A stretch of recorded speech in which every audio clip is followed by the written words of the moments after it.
Salut, salut, nous revoici dans Black Myth Wukong. Je vais essayer, si j'y arrive, d'accélérer un tout petit peu le rythme de publication des différents épisodes, parce que là, j'avance de plus en plus vite dans le jeu, et le rythme de publication ne suit pas trop, donc je commence à prendre pas mal de retard. Du coup là, je vais probablement mettre plusieurs épisodes à la suite pour essayer de rattraper un tout petit peu. Mais donc pour l'instant, nous sommes ici dans le chapitre 3, donc on vient de sortir de la prison de la pagode et de vaincre les deux boss qui étaient là, les deux capitaines. Et donc il va y avoir alors d'abord une petite zone d'exploration que je pense je vais pas mal couper au montage parce que il n'y a pas forcément beaucoup de choses très très intéressantes. Mais ensuite on va avoir un autre combat de boss qui était plutôt pas mal et toute une partie qui va être vraiment captivante.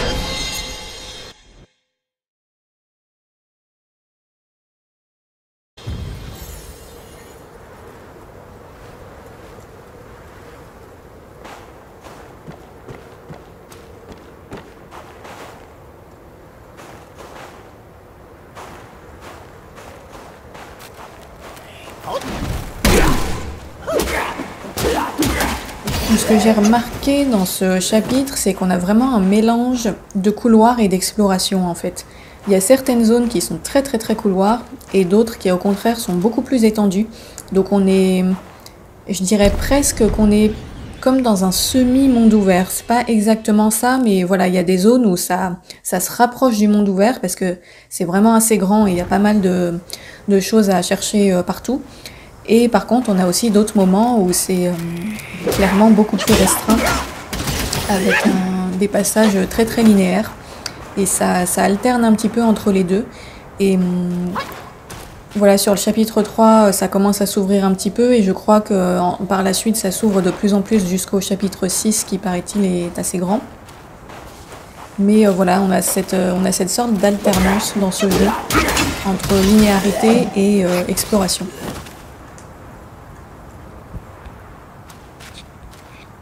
Ce moine là, j'ai oublié comment il s'appelle, avec les tentacules, ces ennemis là, je les trouve particulièrement difficiles, j'ai beaucoup de mal contre eux, je sais pas pourquoi, j'arrive pas à timer leurs attaques. Là c'était le tout premier qu'on rencontrait, on en rencontre plusieurs autres par la suite, dont une version presque mini-boss qui m'a vraiment posé problème plus loin dans le chapitre.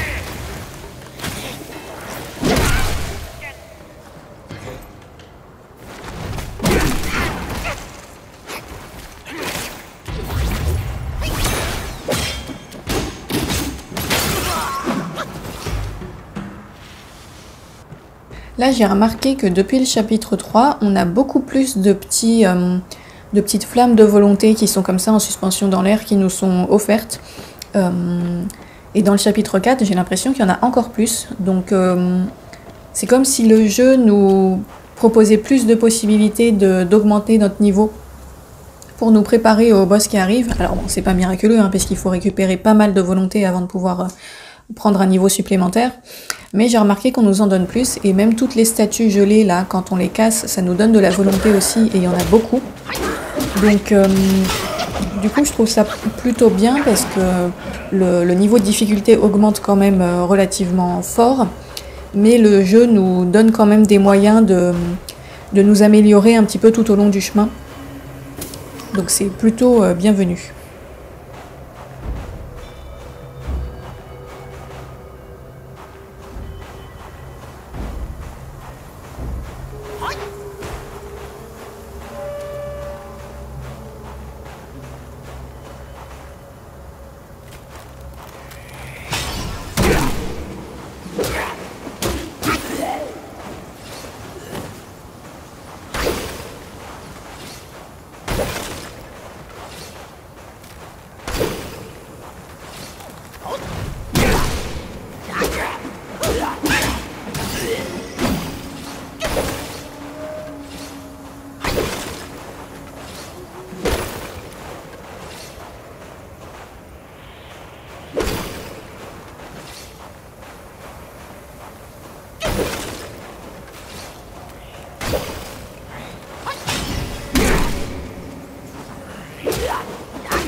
Alors là, en arrivant sur cette zone, j'étais persuadée que j'allais être sur un combat de boss, parce qu'on va le voir après, après les rochers, il y a une grande zone très ouverte qui ressemble beaucoup à une arène. Et en fait, finalement, non. Mais je pense qu'il y aura peut-être un combat de boss à cet endroit-là plus tard. Mais en tout cas, on va voir qu'en fait, après, on va rentrer à l'intérieur du grand bâtiment qui est derrière. Et c'est une entrée vers une zone secrète, la zone secrète du chapitre 3, mais qui n'est pas accessible à ce stade de l'histoire, puisque en rentrant à l'intérieur, j'avais l'impression que je pouvais rien faire de spécial, et en fait, je suis allée chercher un petit peu l'explication. Et donc, c'est une zone à laquelle on ne peut accéder qu'après avoir fini le chapitre 6, donc toute l'histoire principale du jeu, en gros. Et c'est, je crois, dans cette zone secrète que se trouve le boss le plus difficile de tout le jeu. Donc on ne peut affronter qu'après avoir atteint un niveau élevé. Du coup voilà, pour l'instant c'est assez mystérieux. J'étais pas sûre de vouloir l'inclure dans l'épisode, mais je me suis dit que j'allais le montrer quand même. Mais voilà, à ce stade on ne peut pas faire grand chose à cet endroit-là, si ce n'est débloquer le point de voyage rapide.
Et donc on voit que sur les murs, tout autour, il y a en fait comme des fresques qui sont les motifs qu'on débloque à la fin de chaque chapitre. Donc là, à ce moment-là, j'en avais débloqué que 2, mais c'est les mêmes motifs qu'on voit sur les tapisseries de fin de chapitre, qu'on peut étudier dans le détail et qui nous racontent des petites histoires à chaque fois. En fait, elles apparaissent sur les murs de cet endroit au fur et à mesure qu'on les débloque. Et donc du coup, je suppose qu'une fois qu'on a les 6 murs recouverts, ça ouvre l'entrée vers le boss secret.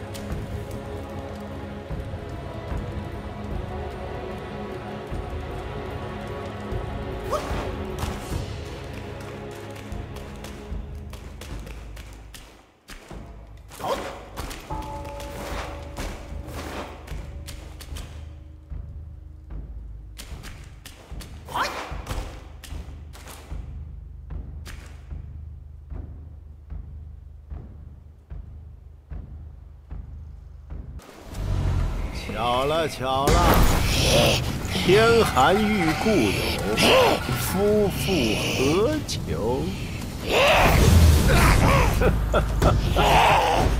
来来来，一起赏雪吟诗。 Donc nous revoici face au chef macaque qu'on avait déjà affronté une première fois au tout début du chapitre et qui est un personnage qu'on va voir à plusieurs reprises en fait. Jusqu'à la fin du chapitre 3, on va le recroiser.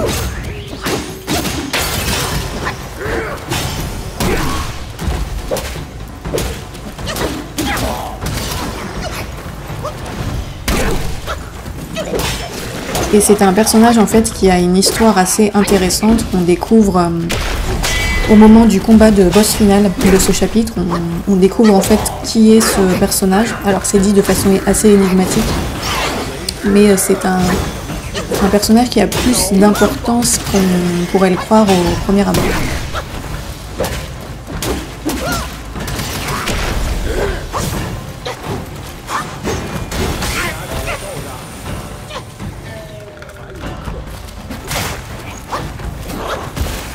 J'aime bien le mec à côté qui fait ses petits commentaires tranquillement assis sur son coussin.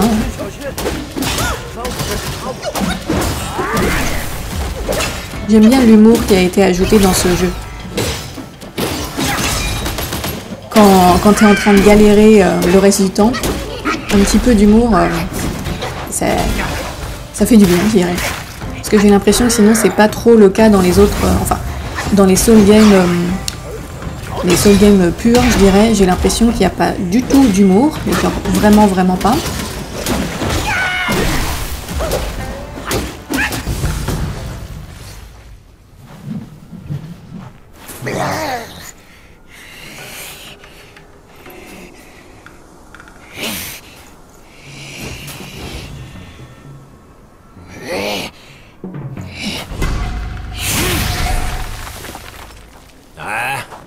莫急，猴兄弟，来，先坐下。那怪黑毛赤尻，面相尖婉，可不好捉啊。你虽有些粗浅修为，但这极北之地，天寒地冻，胡乱轻造，性命难保。今日既有缘再见。 我便教给你一招防身御寒的小神通。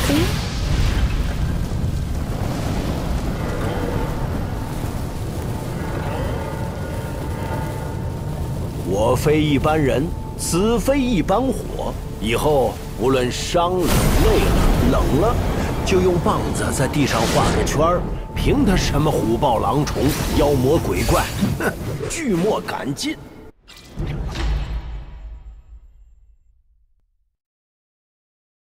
Alors ce sortilège, le cercle de feu, mais quel échec. Alors bon, je dis ça, je l'ai pratiquement pas essayé, mais en fait c'est un sortilège qu'on peut mettre à la place de immobilisation. Donc ça déjà ça m'embête un peu, parce que immobilisation c'est un sort que j'utilise beaucoup et auquel je tiens. Mais j'ai essayé quand même d'utiliser le cercle de feu un petit peu après, on va le voir tout de suite là. Et... bon, je pense que je l'ai pas utilisé correctement, mais j'ai vraiment pas été convaincue.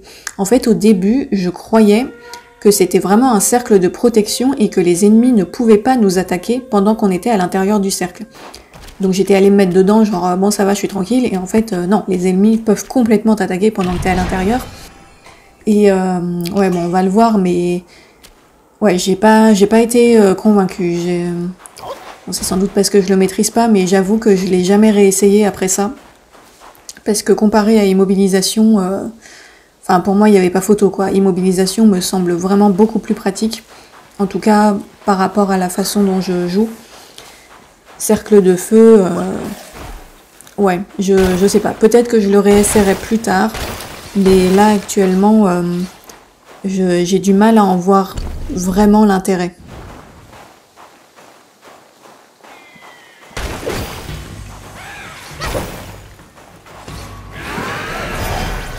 Donc voilà, démonstration, j'ai lancé le cercle tout de suite. Bon, là j'en suis ressortie, donc forcément, voilà. Je n'arrivais pas à y re-rentrer parce que il n'arrêtait pas de me foncer dessus. Donc effectivement, l'effet de la gourde est augmenté, j'ai l'impression, quand on est à l'intérieur.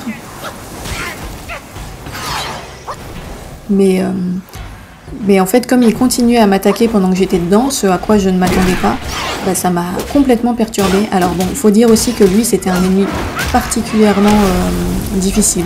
Ces espèces de faucons là, de base, ils sont assez chiants. Mais lui, en plus, c'était un avec les flammes bleues, donc un plus puissant que les autres. Et ouais, là, j'ai vraiment regretté de ne pas avoir mon immobilisation, quoi.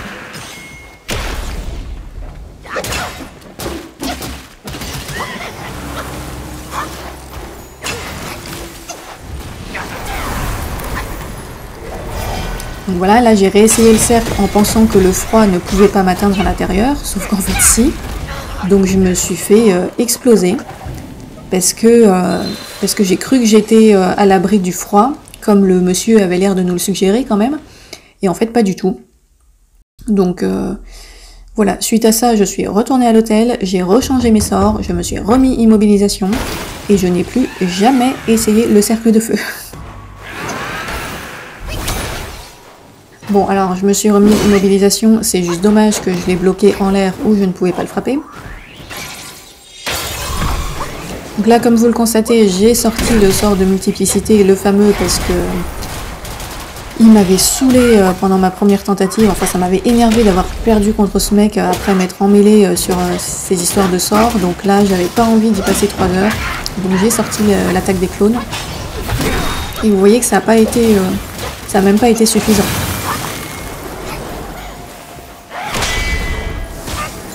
Cet ennemi-là était vraiment coriace.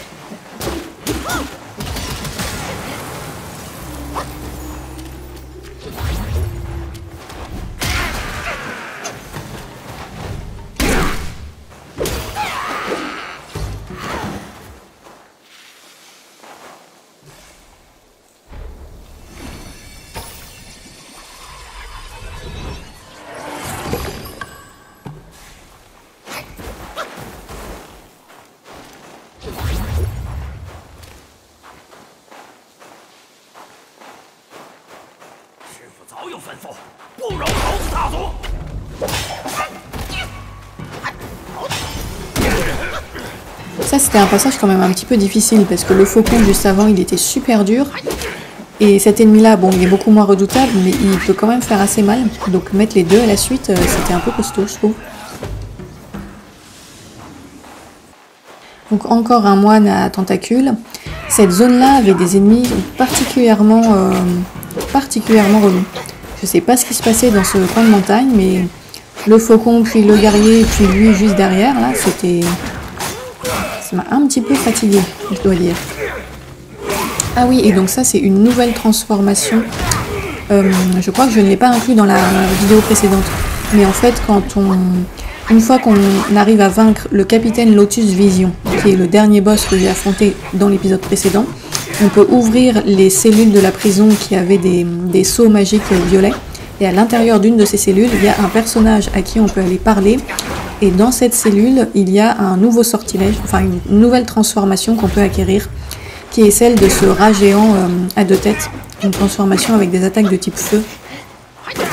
Donc là, je ne l'ai pas utilisée de façon très probante sur ce combat-là, mais on va la revoir par la suite.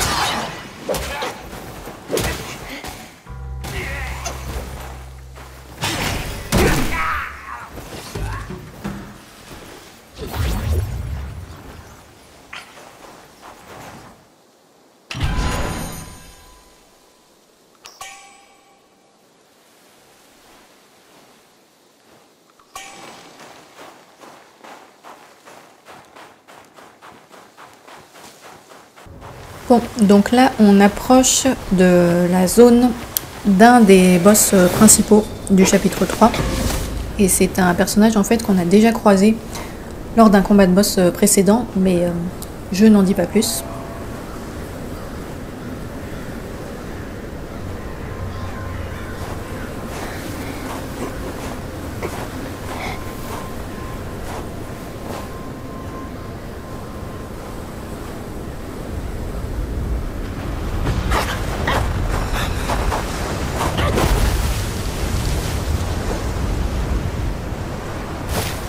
元帅还是不肯归顺吗？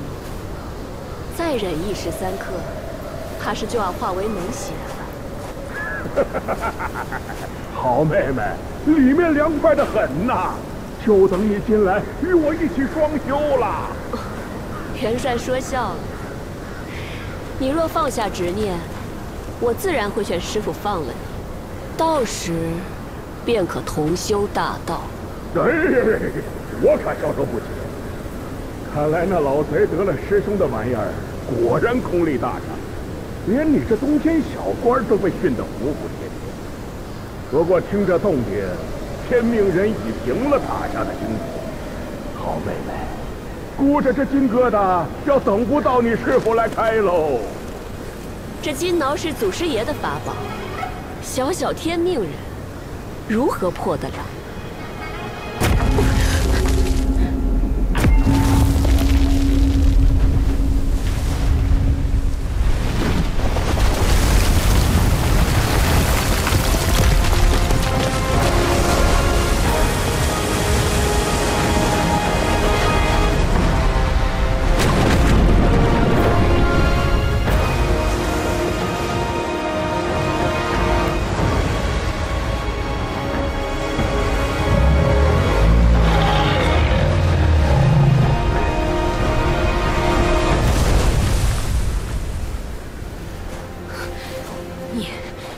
你唤醒了龟将，你怎知这下面是他？什么蛇不蛇龟不龟的？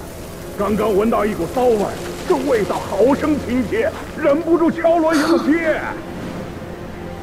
师父惜你父性，饶你一命，让你在浮屠塔底清修，既不识相，小西天的极乐之境，怕是与你无缘了。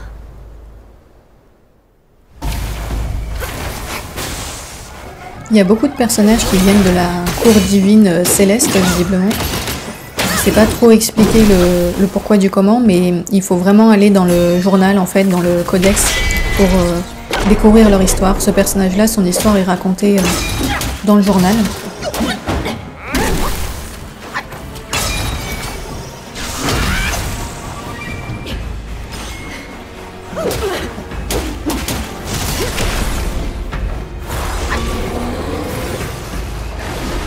Et donc, comme on le constate, c'est le dragon qu'on a affronté un peu plus tôt dans le même chapitre, en fait. Mais qui apparaissait cette fois sous sa forme humaine.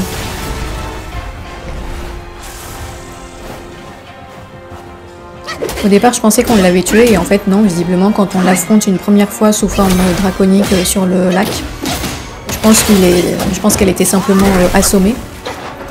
Et donc là, elle revient.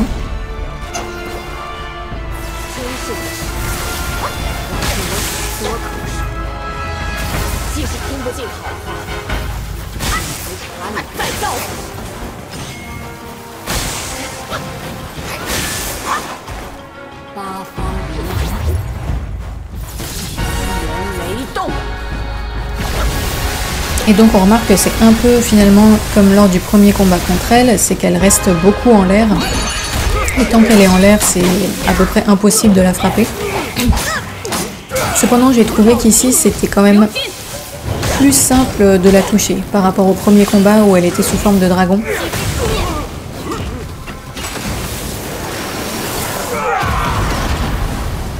Et donc voilà, là on vient de voir mon truc préféré dans cette nouvelle transformation que j'avais acquise dans une cellule de la pagode, c'est l'explosion finale. Alors, je suis pas sûre que ça fasse réellement beaucoup de dégâts au boss, cependant je pense que c'est très utile quand on a plusieurs petits ennemis autour de soi pour les dégager. Et dans tous les cas, l'effet visuel est parfaitement plaisant, je trouve. Donc j'ai pas mal fait ce truc-là par la suite, cette méga explosion.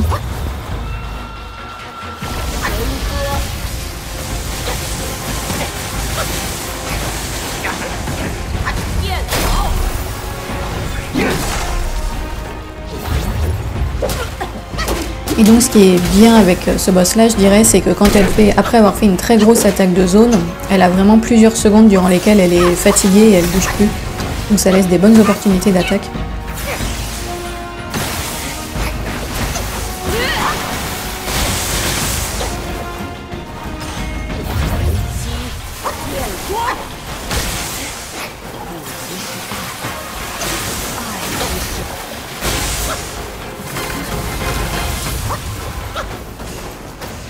Sa principale difficulté, je dirais que c'est le fait qu'elle lance des éclairs vraiment partout, quoi. Elle arrive à avoir des portées d'attaque très grandes qui couvrent de grandes zones.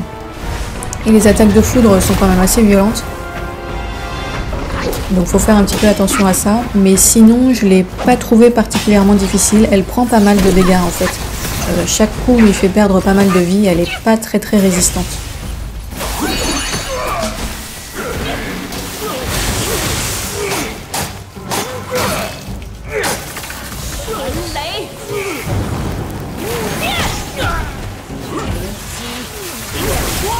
Donc là des fois on voit qu'avec la transformation je reste un peu immobile, c'est parce qu'en fait j'essaye de faire une attaque particulière de cette transformation là où le rat se met à cracher du feu. Mais bon, je le faisais pas toujours parfaitement bien.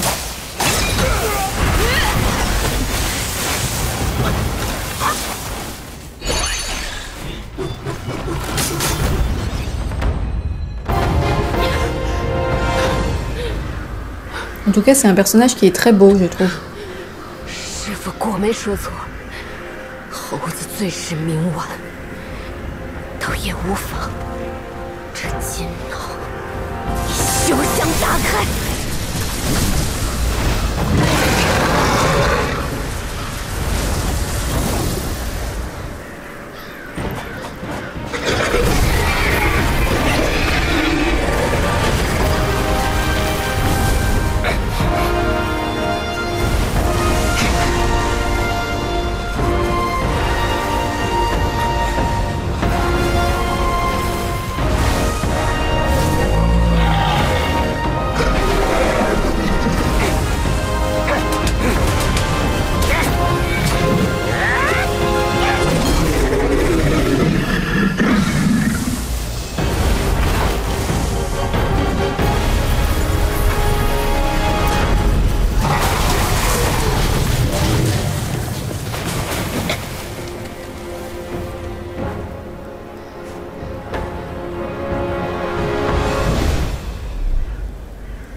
鹅棉花使人呐，拖拖拉拉的，老朱我在里面都快咽硬了。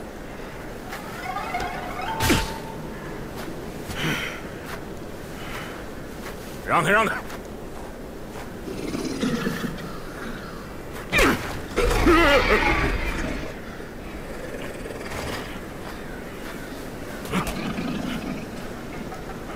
我呸！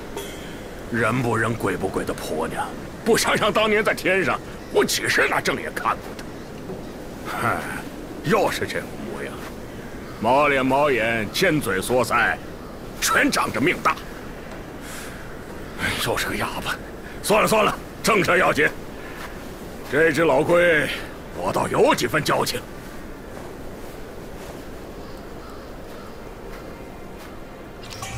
这黄眉老怪不同别个妖王，花果山那只老猢狲特地没我来处理，生怕你中了他的算计。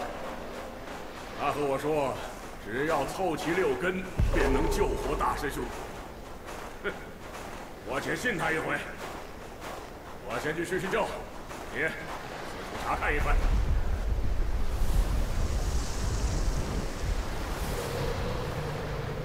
J'ai beaucoup aimé cette cinématique de fin après le combat, quand il saute sur le dos du dragon, etc. Toute cette séquence était vachement chouette. Et donc je pensais qu'on pourrait peut-être faire quelque chose avec le dragon là, mais finalement non. Donc je pense que cette fois il est mort, probablement.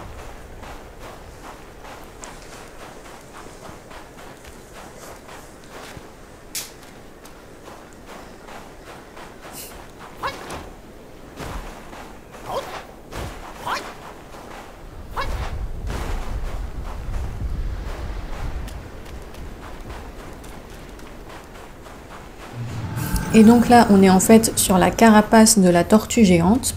Et il faut absolument se promener un peu sur cette carapace. Faut pas suivre directement le nouveau personnage qu'on vient de découvrir, il faut vraiment aller explorer puisque donc on a un hôtel vers l'arrière de la carapace qui nous permet de revenir à cet endroit-là si on a besoin. Et il y a plusieurs choses très intéressantes à faire sur cette île de la Tortue.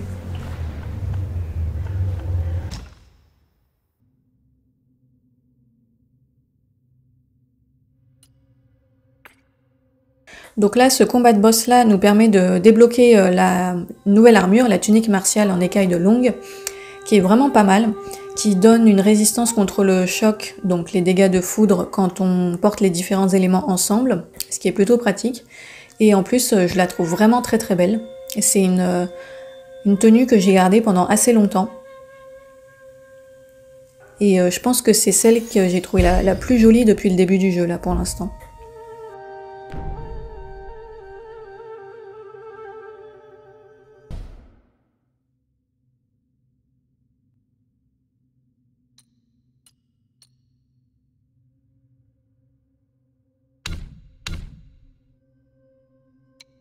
Donc voilà, c'est là dans le journal que l'histoire de ce personnage est racontée.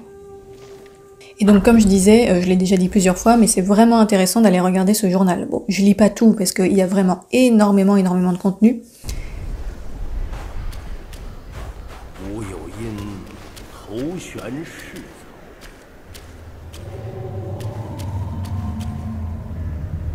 Donc là, la petite voix qu'on a entendue, c'est une voix qui se déclenche à chaque fois qu'il y a un long caché, donc un dragon caché. Comme alors le rouge, je l'avais pas montré en vidéo, mais j'avais montré la vidéo du combat contre le long noir, qui avait été assez dur. Et donc quand on entend cette voix, c'est qu'on est à proximité d'un dragon caché. Et la différence par rapport aux deux premiers ici, c'est qu'il n'était pas dans une zone secrète. Il est en fait sur l'île de la Tortue. Il faut juste aller un petit peu plus loin que l'hôtel pour trouver son arène. Donc voilà la carte de la Tortue, je trouve ça assez stylé. Et alors par contre ce troisième long dont on va voir le combat là juste après, le long Xian, eh ben il m'a posé quelques difficultés. Je ne sais pas pourquoi, parce que pourtant il n'est pas réputé très difficile, mais je sais pas, j'ai eu du mal avec son pattern d'attaque.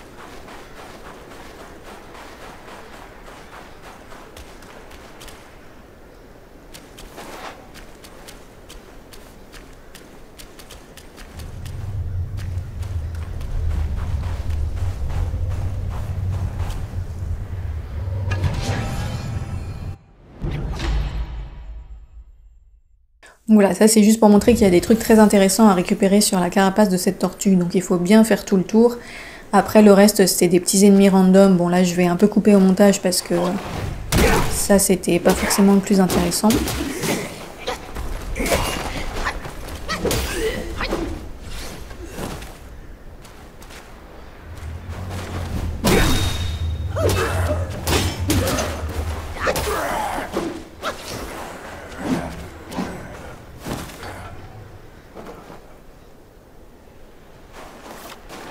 Et donc voici le long Xian qui se trouve sur ce petit bout de carapace.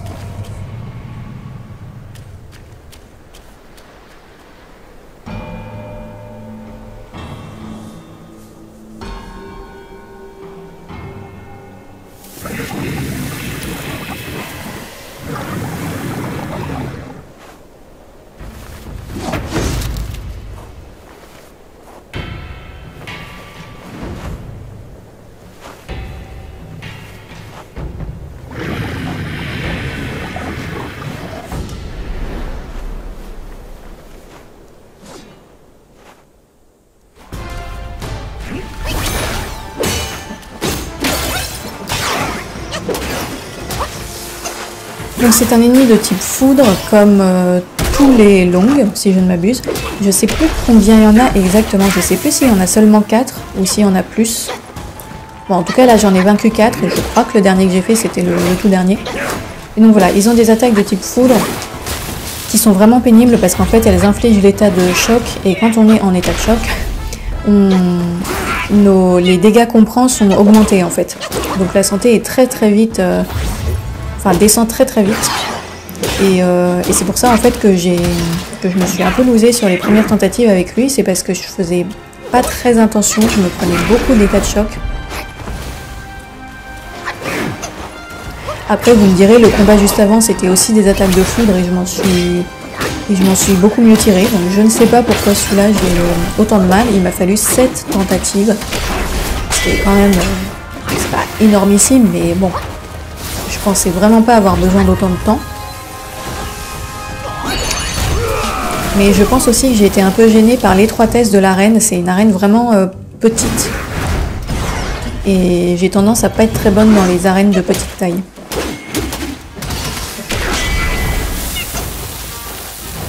Et dans tous les cas, ça vaut le coup vraiment d'aller chercher ces dragons. Parce qu'ils permettent de débloquer des choses vraiment intéressantes pour la suite du jeu.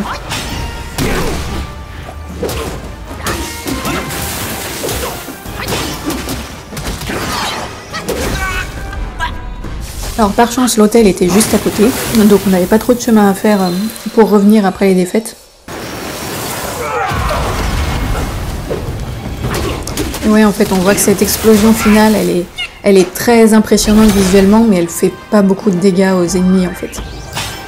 C'est pour ça que je l'ai fait un certain nombre de fois quand même, mais ensuite je suis passée sur d'autres transformations.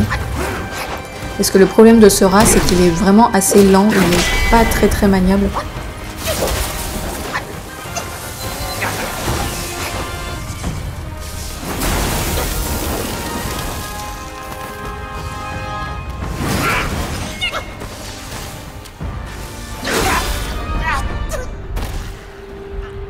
Là, je pense que j'avais voulu préparer une parade et j'ai pas dû la timer correctement. Bon, sur ce combat, j'étais encore très... j'avais encore tendance à faire un peu n'importe quoi, à appuyer sur plein de boutons en même temps, à esquiver dans tous les sens, sans essayer de vraiment lire l'ennemi. Enfin, un petit peu quand même, mais c'est plutôt à partir du chapitre 4 que j'ai commencé à apprendre à me battre de façon un peu plus intelligente, je dirais, à un peu mieux lire les mouvements des ennemis. Bon, je le faisais déjà un peu avant quand même, et je continue parfois à pas le faire. Mais là, sur ce combat-là, c'est peut-être parce que j'avais fait un combat de boss juste avant et que du coup je me pouvais concentrer, je ne sais pas. Mais ouais, j'étais pas très contente de mes performances contre le Long-Xian.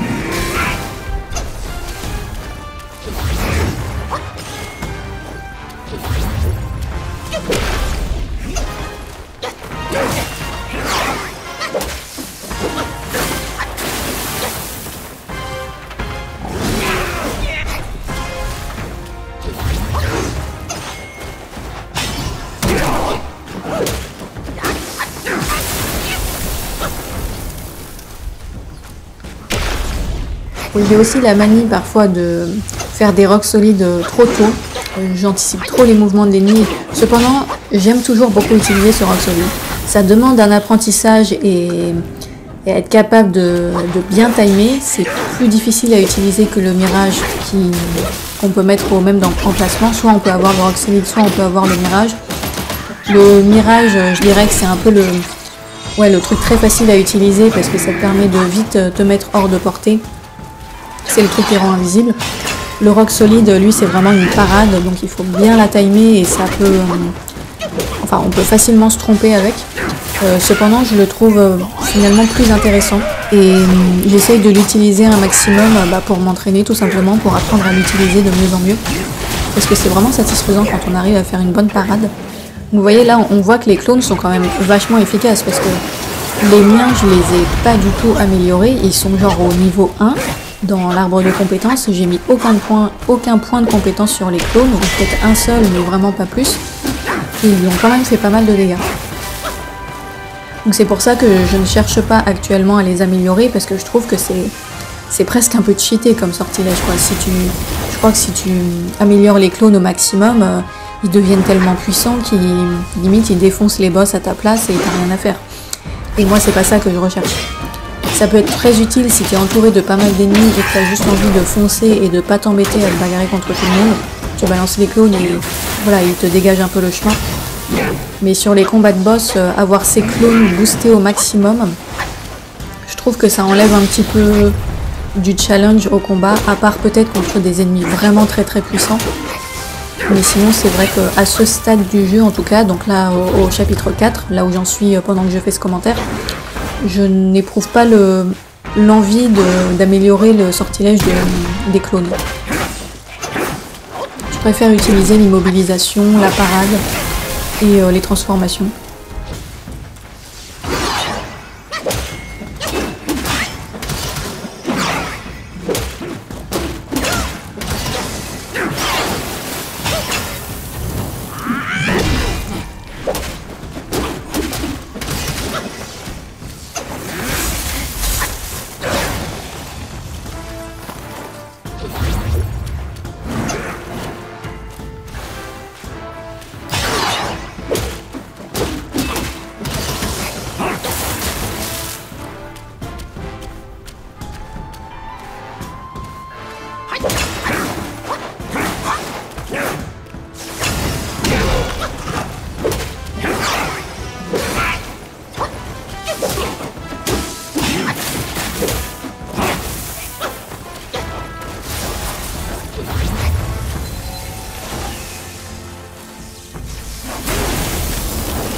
Et donc ce dragon nous donne le premier ingrédient qui sert à débloquer plus tard dans l'histoire ce bâton de longue dorée qui a l'air excellent, qui a l'air vraiment puissant, mais encore maintenant, alors que je suis dans le chapitre 4, je n'ai pas pu le fabriquer pour l'instant parce que les éléments, les ingrédients dont on a besoin pour le faire ne sont débloquables que plus tard en fait.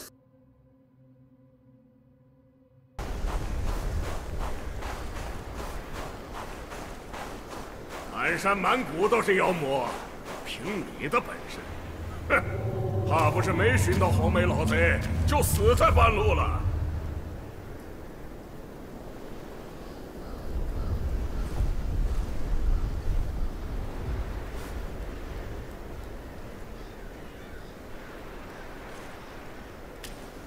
太子嘴里愣着作甚？走是不走？ 魏老弟，这么多年被封在这鸟不拉屎的地方，苦了你了。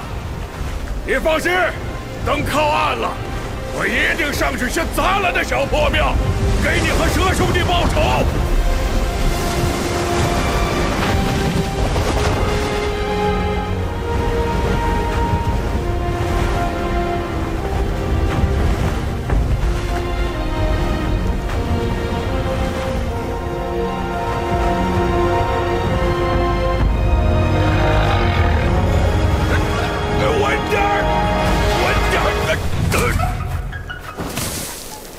我懂，这世道，活着死了，都不如变回石头疙瘩。你呀，空长了许大年纪，耿耿夜夜的成何体统？哎呀，知道，哎呦，别哭了，老师在这候着，我去看看你那兄弟怎样了。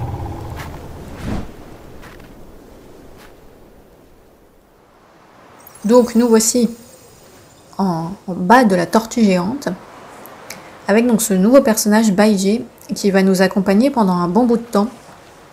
C'est une sorte de compagnon de voyage. Il n'est pas avec nous en permanence, mais ça va devenir un personnage assez important de l'histoire.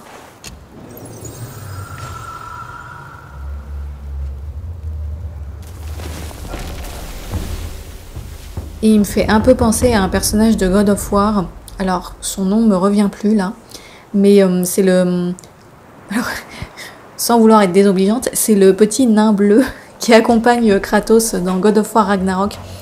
Bon, je retrouverai son nom, mais voilà, Baiji me fait un petit peu penser à ce compagnon-là.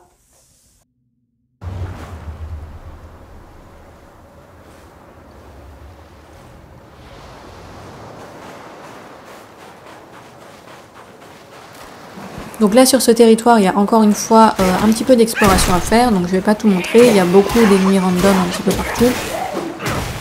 Mais c'est aussi l'endroit où on rencontre un personnage secondaire qui débloque une zone très très utile et importante.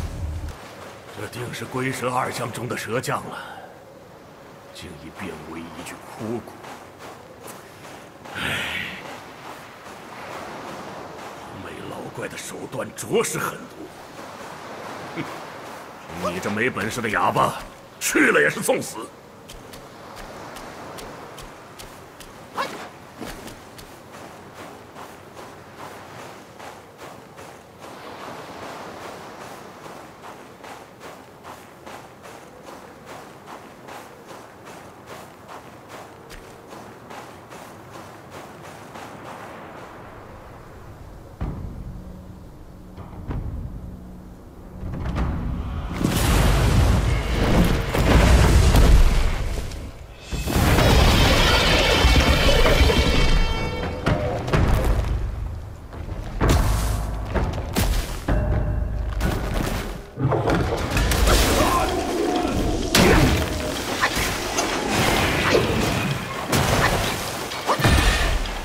Il y a pas mal d'ennemis volants qui apparaissent à partir du chapitre 3.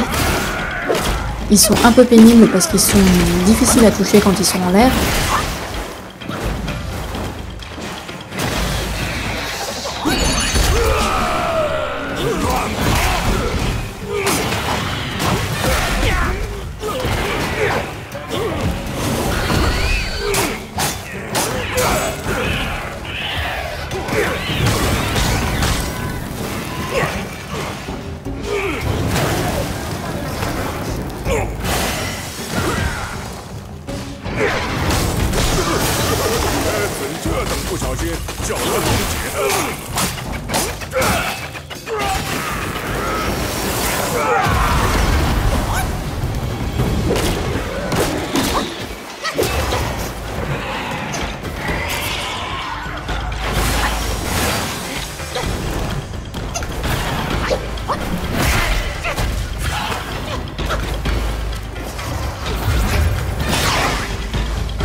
Cet ennemi-là était pas très redoutable, c'est juste qu'il était un petit peu pénible.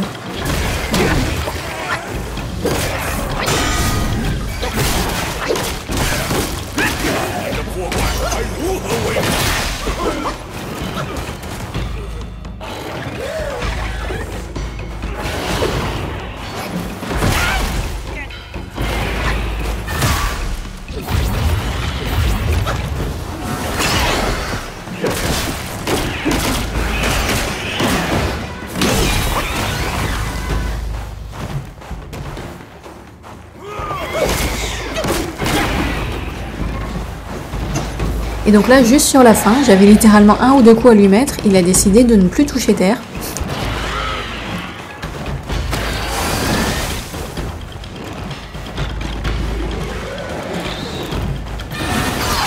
Du coup, j'étais en mode, mais je vais pouvoir mettre mon dernier coup ou pas?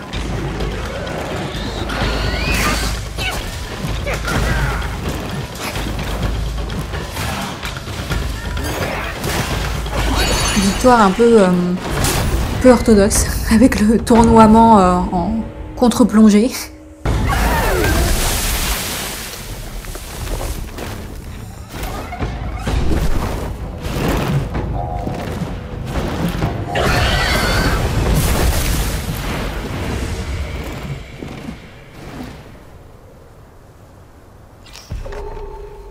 Ça me fait trop rire comment il est arrivé en accéléré, lui.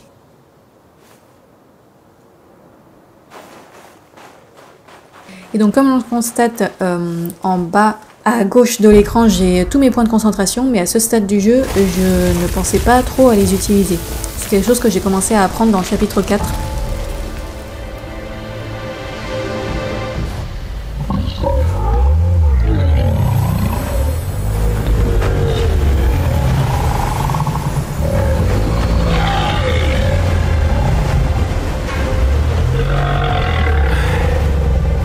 华生，蛇将已入轮回，你莫再哭哭啼啼了。鬼蛇二将竟被折磨成了这般模样，他的泪滴可大有用处。这是他的答谢，你速去收下。